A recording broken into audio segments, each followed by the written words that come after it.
Hello po mga kababayan, kamusta po kayong lahat? And once again, welcome back po sa ating channel, Simply Talkies Vlog. At eto na naman po tayo mga kababayan at kaibigan, magbibigay ng ating komento at opinion dito po sa mga lumalabas na balita. At eto nga po, napakainit na usapin ito. No? Nabasa nyo siguro dyan sa thumbnail na traidor po ang Pangulong o ang dating Pangulong Rodrigo Roa Duterte. Sino nagsabi niyan at sa anong kadahilanan? At ganun din po, meron din pong nagsasabi diyan na baka daw po si Pangulong Duterte ang nag-promise na tanggalin ang BRP Sierra Madre sa Ayungin Shoal. Yan po yung sabi rin ng isang tao, which is itong mga tao na to o grupo na to na nagsasabi ng siya ay traidor, siya ang nangako, ay mga mortal niya pong kaaway. Ito yung mga kaaway niya nung time within the 6 years of his presidency. Walang ginawa ang mga ito kundi bumatikos sa kanya dahil alam nyo na, kamay na bakal si Duterte at walang pakialam sa mga dilawang tae. Ngayon po, binabalikan nila ang former president. No? Dito po sa balita ng Politico News, mainit na mainit po ito. Kahapon lang ito na balita. No? Yan po, gigil na gigil. Trillanes lists 16 reasons why he considers Rody Duterte as traitor. Ayan, si former senator, former mutineer, yung nagkudita, na hindi naman pumutok pala ang kanyang barel, no? Ano kayang batas ang naipasa nitong si Dilawang Etat na si Trillanes. Ngayon po, yan, balik na ulit siya kasi nag-iingay ito. Bakit mga kababayan kailangan mag-ingay siya? Kasi po, dito rin sa balita ng Politico News, sa kanilang Politico Scoop, mukhang balak ulit bumalik sa politika ito. Ano po to si Trillanes parang teacher, no, sa isang universidad, no, as of now. Ayan po, magwawakas na malapitan Trillanes to run for Caloocan Mayor in 2025. Ayan lang daw po yung na-scoop.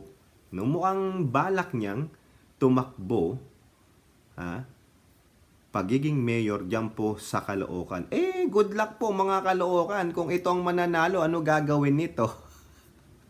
Wala ngang nagawa yan sa Senado kundi magdadakdak lang di ba? Ngayon po, siyempre, kailangan niyang mag-ingay, ipakilala ulit yung kanyang sarili. Kaya yan po, yan ang sabi niya.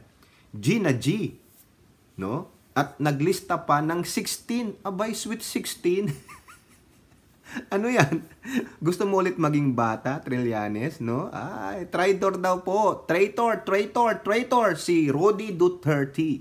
Traidor ka, Duterte, traidor ka. At ito ang dahilan ni Trillanes. Basahin lang natin. Amid calls of strengthening patriotism as China steps up incursions in the West Philippine Sea, former Senator Antonio Trillanes Deport accused former President Duterte of being a traitor due to over a dozen actions he committed during his term. Trillanes listed Duterte's supposed traitorous acts in a trend or X, no, yung Twitter, kasi X na po yan.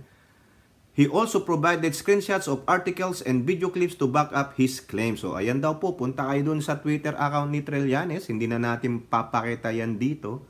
Ito po yung nilista niya na mga dahilan bakit naging traidor para sa kanya ang dating Pangulong Rodrigo Roa Duterte. Palagay nyo, papatulan to ng mga totoong DDS? I don't think so. Diba? Sa kanila po kasi, it doesn't matter na. Hindi na nagmamatter si Trillanes. Nandun yan sa sewer Gusto lang kumawala doon sa sewer. Na-i-flush na po yan. No? Ilang beses nang na-flash ang pagmumukha niyan sa kubeta. Ngayon gusto po ulit mag-pop up. Baka barado doon, no? Siya ang unang gustong lumabas. Barado yung CR nila, kaya siya ang lumalabas. O ito po, tingnan nyo, no? Pasintabi na lang sa mga kumakain habang nanonood nito. Sana hindi kayo yung masuka. Kasi itong si Trillanes na isang dilawang tae na gustong umalagwa palabas ng kanyang kubeta. Ito nga po, no? Ito, tingnan natin.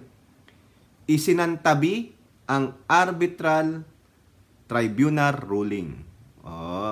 Meron po kasing diyan, balita na pupunitin lang daw po ni former President Rodrigo Roa Duterte yung 2016 Hague ruling. No? Pinahinto ang EDCA, pinahinto ang BFA. Akala ko ba bawal maging tuta ng Amerika? Trillanes, di ba yung mga kabataan dyan na nagrarally, yung mga makibaka, yung mga katropa ng mga kamatayang black, di ba? Nakalagay pa sa kanilang mga FPG. Saka yung Duterte, tuta ng US. Nung pinatihinto ang EDCA, BFA, may issue ka. Di ba? Anak ng siopaw. At sino ka? Ikaw ba presidente o si Duterte? Ang tanong to, bakit mo dinedepensahan si Duterte? Si Trillanes to tae to, tae. Yung sasabihin nito, no? Para lang mapaganda ang kanilang imahe. Para sabihin sila ang magaling, hindi si Duterte. Papasamain ang Pangulong Duterte. Di po ba? So, ako Duterte supporter din ako. Itong mga ganito, bakit nyo pa iuugnayan dyan? Di ang ginawa nyo na lang sana, kinasuhan nyo si Duterte. Di ba kinasuhan nyo nga sa ICC o yung sa drug on war niya? Itong mga nilista mo dito, kasuhan nyo rin siya. Di po ba? Dagdagan nyo yung kaso ni Pangulong Duterte. Itong mga to, alam na namin yan Pinapasok ang dandaang libong Chinese POGO workers. Chinese soldiers maaring nakapasok dahil dito.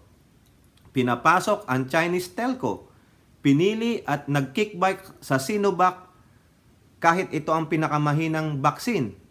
Yung number 6, pinili pala at nag-kickback. Ba't hindi mo i-demanda? Di ba? Nag-kickback Di ba? Nung time ninyo, Kiko Pangilinan, si Hontiveros, nandyan. Si Bam Aquino ba, nandyan din? Ikaw, bakit hindi nyo bakit hindi nyo kinasuhan? Nakapunta nga kayo ng ICC. Biruin nyo, pumunta kayo ng ICC, meron tayong local courts dyan na functioning. Di ba? So, binastos nyo ang korte. Siguro kaya ganun, hindi kayo makapag-file ng kaso sa anumang korte dahil binastos nyo ang korte natin. Tapos sasabihin nyo, hawak niya ang korte. Mga gunggong. Di ba? Pinag-military training sa China ang mga AFP officers. Meron din naman nagtitraining ng mga AFP officers sa ibang bansa. Dito sa US, sa kung saan-saan pinadadala. Bakit may reklamo ka? Pinarecall naman na yata yan di ba?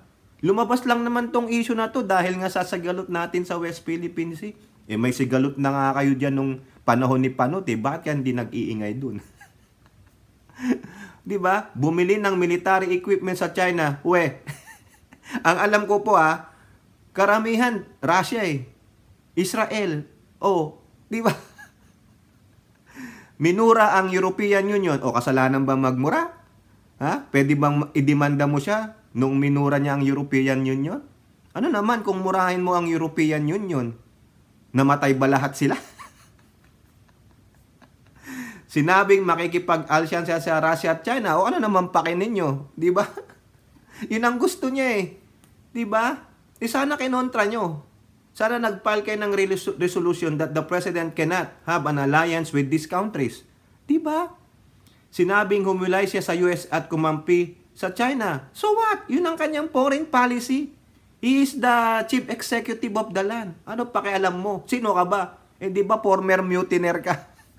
Sinong mas magkakatiwalaan? Si Duterte o si Trillanes, mga kababayan? Kung traitor si Duterte, di sana, binalita na yan. Kinasuhan na yan. No? Walay Ibig sabihin, wala kang bilang, Trillanes, sa'yo lang yan. Sa'yo, traidor si Duterte. Eh, ikaw din, traidor ka din naman. Di ba? Oh, bakit ka nagkudita? Ano dahilan? Di po ba? Tapos susuko ka rin lang naman. O, akala ko ba matapang kayo? Di sana kung nagkudita na rin lang naman kayo, dedo kung dedo. Di ba? Para sabihin, ay, hero kayo. Hero kayo. Eh, kaso, sino nilabanan ninyo? Dayuhan o kapwa nyo Pilipino? Kapwa nyo sundalo nilabanan nyo, mga gonggong. Sino ang traidor? Ikaw o si Duterte? Di ba? Pinag-isa ang Chinese Communist Party at ang PDP laban. O, nasaan ebidensya? Ilabas ebidensya. O, sabi niya, meron daw doong video. Hindi ko po panoorin yan. No? Bibigyan ko pa siya ng views. During the start of the COVID pandemic, Duterte did not lock down right away so as not to open China. Really? Eh di sana ikaw nang naging presidente. Di ba? Sana lumabang ka nung 2016, hindi si Marrojas. Ikaw palang magaling eh. Hindi si Marrojas. Nag-apila na gawing province of China ang Pilipinas. Meron po ba nun? Hindi ko yata nabalitaan yun. Minura si US President Barack Obama. Ay, ano naman pakinamin kung murahin namin si Obama? Di ba? Eh dito nga eh. Alam mo ba na mas grabe pa ang pinagagawa kay Obama? Ito Duterte, minura lang eh, inepyo lang eh, galit ka na. Ka-traidoran ba yun? Sige nga mga kababayan, yung pagmumura ba ay isang ka-traidoran? Yung makipag-alyansa ka aside sa US, sa ibang bansa ay ka-traidoran. Yung himiwalay ka sa US bilang isang alay, ka-traidoran. Yan. Pinag-isa daw niya ang CCP at PDP, nasa ebidensya. Baka nandoon. Oh, during the start of the COVID pandemic, hindi daw nag-lockdown right away. Ingungok ka pala eh. Si former President Trump nga, ang tagal mag-lockdown eh. Gunggong ka pala. Di ba? So, ibig sabihin, traidor din si former President Trump. Ha? Usapan dito yung COVID lockdown. Ha? Oh, hindi po yung issue na whatever. Di ba? Kasi kung i-relate natin yan. So, lahat ng presidente ng bansa na hindi kaagad nag-lockdown during the COVID-19 pandemic, eh traidor na. Mamili lang kayo dito ng isa, i-relate nyo sa isang presidente na ibang bansa, di traidor lahat sila. Di po ba? Oh, gunggong ka pala, Trillanes eh. Nakakahiya ka. Eh ano ngayon kung ang allegiance niya sa China? Oh, nung time niya yon. Kung may issue ka, dalin mo sa korte. Hindi ka dito sa media. Kasi bakit? Eh, ayan o, ebidensya. Nag-iingay kasi gustong tumakbong mayor ng Caloocan. O, yan o. Alis tayo dyan kay gunggong na Trillanes. Di ba? Sino kaya ang tunay na traidor? Si Trillanes o si Duterte? Isang ex-mutineer na hindi naman pumutok ang barel during that time na sila ay nagkudita at ang nilabanan ay kapwa Pilipino. O si Duterte, na sinasabing kaalyado niya ang China, yun ang foreign policy niya. No? Na hindi daw nagsasalita tungkol sa BRP Sierra Madre dahil baka daw siya ang nangako na tatanggalin ng BRP Sierra Madre. Hindi naman naubos ang droga, pero natakot ang mga salarin. O di po ba? Medyo nagkaroon ng takot ang mga Pilipino during his presidency. O yan, sino yung traidor? Ha? Sino traidor? In between Trillanes and Duterte. O kayo po mga kababayan. You comment down below. O punta naman tayo dito sa isa rin na ngumangaw-ngaw na sinagsasabi, nagtatanong na baka si Duterte ang nag-promise na tatanggalin ang BRP Sierra Madre sa Ayungin Show. Dito po sa headline ng Philstar Global, ayan po. Did Duterte promise to remove ship from Ayungin? Yan ang sabi.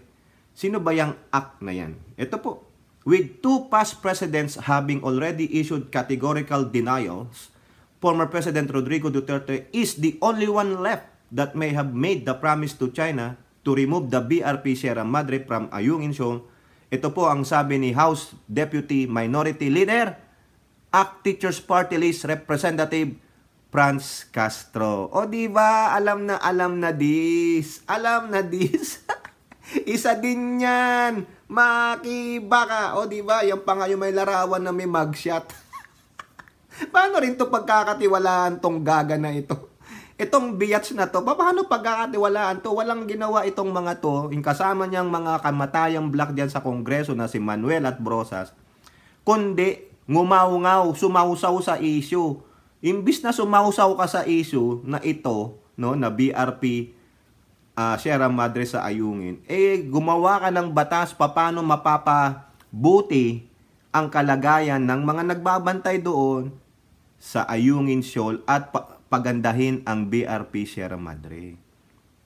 Ayun ay kung magagawa mo. Di ba ikaw ay against na mapaganda ang ating AFP? Tapos sasabihin mo only Duterte? Di po ba? Only Duterte? O di, gisingin mo na rin si Panot. Tanungin din natin si Fidel Ramos at si Corico. Di po ba? Putik. Ito pa sabi niya, the late President Benigno Aquino III, she added, was unlikely to have made such a promise. Ulul. Gisingin mo. Gisingin mo. Kasi daw bakit? It was his administration that had successfully contested China's massive maritime claim before the Permanent Court of Arbitration based in The Hague.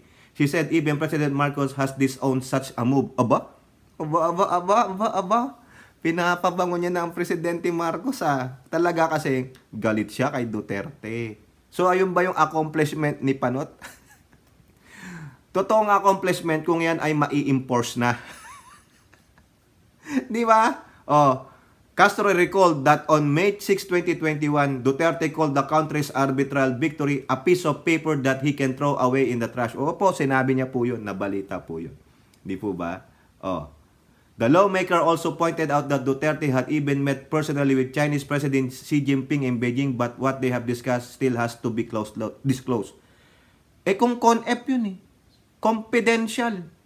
Ayun ang usapan nilang dalawa. You are only need to know basis if you are in the group of only need to know basis. Hindi ka kasama dun sa grupo o listahan Di po ba? Hindi ka ba nakakaintindi ng salitang con-ep? Con-ep means confidential. Wag na nating i-define what is the meaning of confidential by the word itself. Sa Tagalog, ano Tagalog ng confidential? Confidential. It's between a group or a person na sila lang ang nakakaalam ng usapan. Ngayon, pag nilabas nung isa dyan, anong tawag sa kanya? Marites. Di ba? Ayaw nyo naman maging marites. Kaya ayaw naman maging marites ni Duterte. Siyempre, may magagalit yung kausap mo. Bakit mo binunyag? Sa atin lang yan Ibig sabihin, hindi ka makakapagtago ng sikreto. Ganon ka ba, Franz Castro? Di ba? Porket hindi nagsasalita ang former president about the issue of this BRP Sierra Madre in Ayungin Shoal, kung sino ang nagpa-remove, iisipin mo si Duterte. Iisipin mo yon kasi bakit? Galit ka kay Duterte. Meron kang issue kay Duterte. Ibig sabihin, any ideas of yours or any opinion of yours or any statement of yours, about Duterte, the Dutertes in general, clouded na, may bias na. Kasi galit kay. Hindi mapagkakatiwalaan yung bawat salita na mumutawi sa bibig mo na katiwa-tiwala o may katotohanan about the Duterte. Kasi bakit? Hindi ka patas. Ika nga ng Dabarkads, walang ganun. Bawal judgmental. Ikaw may judgment na because of your clear bias to the Dutertes. Yun lang yun. Diba? Nakakahiya naman. Walang ganun. Huwag judgmental. Diba? Porkit hindi nagbibigay ng statement, siya na ang iaalud mo?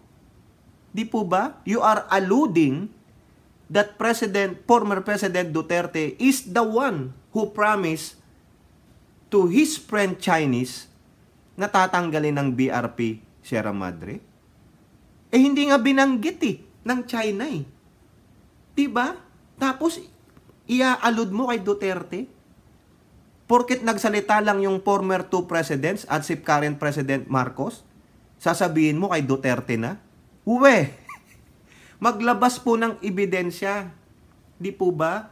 Kung ako dito kay Pangulong Duterte, since you're a private rodi na, demanda mo rin to para matigil na ang bunganga ng hinayupak na ito. Di po ba? Ito pa sabi niya, their silence on the issue speaks volumes. And it seems that we may not have to look far to find the traitors the Philippine Coast Guard is talking about. Tignan nyo. Tignan nyo.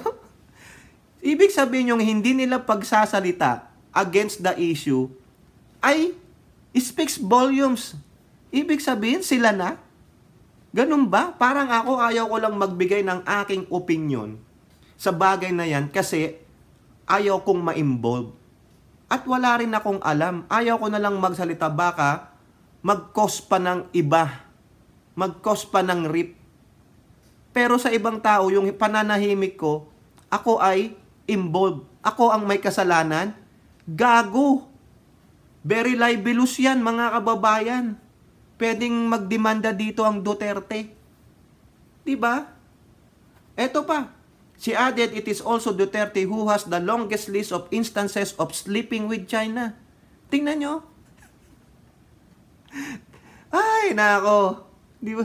Nakakahiya po kayo. Kasi hindi nagsasalita daw si BP Sara. Hindi nagsasalita ang kanyang ama. Sila na nga yun. Eh ano? Ulitin ko ha. Their silence on the issue speaks volumes, and it seems that we may not have to look for to find the traitors the Philippine Coast Guard is talking about. Inalud niya na. Sinasabi niya na sa pananahimik nila that it speaks volumes. Baka sila yan. Ngayon, ito, gagamitin to ng mga anti-Duterte. Magpiyapesta yan. Whether sila ay dilawan or mga pro-admin. Kasi may mga pro-admin po na galit din sa Duterte. Ayan, gagamitin nila to. So, ano ang similarity niyo? Ha? Magkakampi na kayo. Kakampi nyo na ang isang kamatayan black member. O ano kayo ngayon? Didilawang tae din kayo na nagkukunwari kayong pro-admin. Yun lang yan.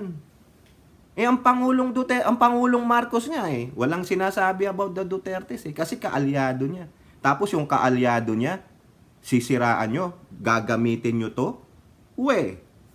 Bago nyo gamitin to, no, maglabas kayo ng konkretong ebidensya na ito ngang mga Duterte particularly ang dating Pangulong Duterte ang siyang nangako dyan sa China, even though na friend niya sila, nangako siya na tatanggalin niya yan. Wala ngang mapangalanan ng Chinese It is only a narrative so we, the Filipinos, will fight each other. Yun ang hindi nyo nakuha Di po ba? Kaya tuwang-tuwa kayo na mga anti-Duterte na kastiguhin si former President Duterte. Ano pinagkaiba nyo sa mga dilawan?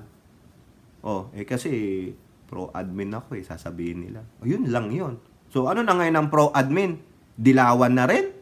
Iaalud ko na rin ba? Tanong lang Sasabihin ko na rin ba that speaks volume? Tulad nung sinabi ni Castro? Kasi ganun Di po ba? Gayahin lang natin. Bawi-bawi din pag may time. Pero ang sabi nga sa Dabarkads, wag puro putak. Kailangan may utak. Walang ganon. Walang judgmental, Dabarkads. Eto, para matigil ka na, Castro. Eto, latest din to. No? Sa GMA News Online, nakaka-high blood tong Castro Trillanes na ito Ayan po, Duterte camp says, he made no promise to remove BRP Sierra Madre from Ayungin. Ulitin lang natin anong ibig sabihin ng BRP. Barko ng Republika ng Pilipinas. Sa mga hindi po nakakaalam, ayan current events information yan. Kasi nung panahon po namin nila Apulakay noon, nung time namin, every week meron kaming current events. Piniprint yon. World events, national events, local events, piniprint doon. Para alam mo pati mga meaning ng ganito, yung WHO, LIO, yung mga federation, sa uluhin nyo yan. Kasi history po yan. Di ba ngayon, meron pa bang ganon? Wala. Di ba? Kaya balik yan ni DepEd Secretary Sara Duterte. Eto po. The camp of former President Rodrigo Duterte on Tuesday said he did not make any promise to China to remove the BRP Sierra Madre from Ayungin Shoal in the West Philippine Sea. Correct. Kasi po merong balita dyan, no? Na nung Defense Secretary niya si Lorenzana, sinasabi rin ng China sa kanila, tanggalin nyo ang BRP Sierra Madre dyan sa Ayungin. Kasi may nag-promise sa amin. May nag-promise sa kanila. Time yun ni Duterte. Balita po yan. Sinabi ni Lorenzano, bakit natin tatanggalin yan? Sabihin nyo kung sino nag-promise. Matagal na yon, 2017, 2019, ilang ulit na sinabi ng China sa Duterte administration na may nag-promise sa kanila na tatanggalin ang BRP Sierra Madre. Pero anong ginawa ng Duterte administration? Kung si Duterte yon, salita pa lang ni Duterte noon, kinakatakutan na. Kaso wala Gunggong ka pala Castro Gunggong ka din pala, Trillanes Salita lang ni Duterte, takot na ang mga tao niya. Gagawin at gagawin yung ginusto niya o yung sinabi niya, tulad ng tanimbala, tulad ng sa droga, sa mga pulis, sa mga militar. Takot sila. Sabihin lang ni Duterte, pakain ko sa iyo yung bala.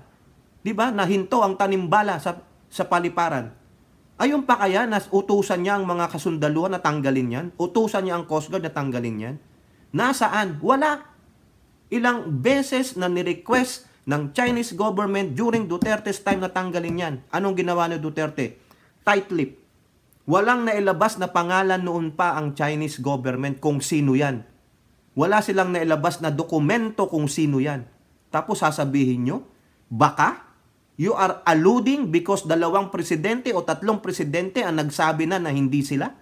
Tapos sasabihin nyo yung hindi nagsasalita siya ang pagbibintangan nyo? Mga gunggong pala kayo, bintangero kayo.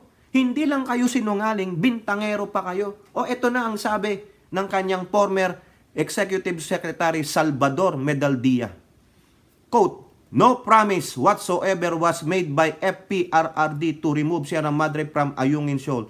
Simbolo yan ng bayan natin in that area. He will never do it. Di po ba? Kaya maghunos dili ka, Castro. Kung ako kay ES o sa Duterte, kasuhan nyo na to. Si Castro, meron bang immunity being a representative? O yun ang ginagamit nila. Pero below the belt na po yan. You are accusing a private individual now of yung promise. Patunayan nyo. Gaano katagal ba ang libel case? Hanggang kailan dyan si Castro na magtatago sa House of Representatives? Hanggang kailan sila dyan? Yan, malinaw na Castro. Isampal mo to Medaldia sa kanya. Tapos, dapat patawag yan sa Ethics Committee. You are blurping or spewing a lies. Castro, ikaw din Manuel Ano bang ginawa sa nun? Pinagbintangan mo. Ina-accuse mo ang PBBM na siya ang pumapatay sa mga journalist? Anong ginawa dyan ng Ethics Committee sa mga kamatayang black na yan? Wala! Isa ring inutil yan. Inuna nyo pa si Tebes. Bakit yung mga nandyan? Hindi nyo lang matawag sa Ethics Committee ninyo. Di po ba? Ikaw, Esto Perez. Esto Perez ba yun? Yung nandun sa... Correct me if I'm wrong Sorry kung mali Yung nasa Ethics Committee, yung sa Co-op, NATCO, Party List Representative. Di po ba? Sino po ba yun? Starts with letter E. Tawag nyo to. You are accusing an individual who is no longer in a service, being a private citizen na siya. Ganon. Dahil lang kaibigan niya ang China. Ako galit din ako sa China because of what they did to PCG. Pero if you accuse of somebody without a proof or an evidence, and what are you? Fake news. Disinformation. Misinformation. O anong gagawin dito ng PCO? Pwede ba yan? Mali na to Yung sinasabi ni Castro Yung ulat niya dito sa ulat ng Philstar, yung ulat sa iba pang mga agency. Nandito rin yan sa Abante. Paano ito ko-combat ng PCO? Diba? They are maligning, they are spewing disinformation sa mga tao at ginamit ang media. Di po ba? Ayan, malinaw na malinaw. No promise whatsoever was made by FPRRD to remove Sierra Madre from Ayungin Shoal. Yan. Nadinig mo na? Bakit di natin gisingin si Pinoy? Gisingin mo si Pinoy. Idol mo si Pinoy. Act teachers eh. Kakahiya kayo eh. O kayo po, ano pong inyong masasabi dyan sa dalawang dilawang etat na yan ng mga bugok, si Trillanes at si Castro, na traidor si Duterte. Siya daw ang nag-promise na tanggalin ang BRP Sierra Madre sa Ayungin Shoal. O ito, pagpiyapiyastahan na to ng mga anti-Duterte, no? Eh baka magalit din sila sa akin. Duterte supporter ako, pero itong dalawang ito, no? Si Trillanes at si Castro, hindi ko po kakampihan yan. Para lang tirahin ko si Duterte. No, dahil kung babasahin nyo yung mga pinagsasabi nila, propagandist.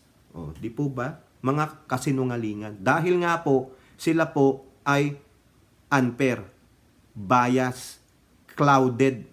Dahil nga galit sila sa Duterte. O, okay sana yung mga pinagsasabi nyo kung wala kayong bias hindi kayo galit sa Duterte, pero paano kayo paniniwalaan? On the very onset, you are liars. O, kayo po, comment down below and don't forget to like and share.